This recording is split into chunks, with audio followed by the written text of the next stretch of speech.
সমস্ত ভাইদের জানাই আসসালামু আলাইকুম। সমস্ত মুসলিম ভাইদেরকে সালাম এবং হিন্দু ভাইদেরকে নমস্কার এবং বিভিন্নদেরকে যা বলে তাই। তো যাই হোক, আজকে যে নিউজটা আনছি সেটা অবশ্যই একদম সঠিক নিউজ বলা যেতে পারে। এবং নিউজটা শুরু করার আগে আপনার কাছে একটি আবদার আছে। আমার চ্যানেল প্রায় 1K সাবস্ক্রাইবের কাছাকাছি, আপনারা অতি তাড়াতাড়ি 1K সাবস্ক্রাইব পূর্ণ করে দেন প্লিজ। তো এখন যে আপডেটটা নিয়ে আসছি যে এক ইন্ডিয়ান টেলিভিশন রিপোর্ট করছে যে সিআইডি যে 31 নম্বর পর্ব আসবে সেইখানে এসপির মৃত্যু দেখানো হবে।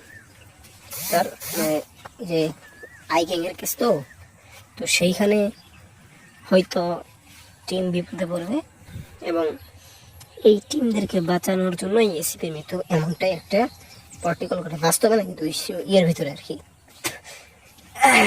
তো এর আগেও তো অনেকবার হয়েছে যে দেখানো হলো এসপি মারা গেছে, কিন্তু কিছু পর্ব করে দেখে না কোনোভাবে মরে নাই, এই সেই নাটক এরকম।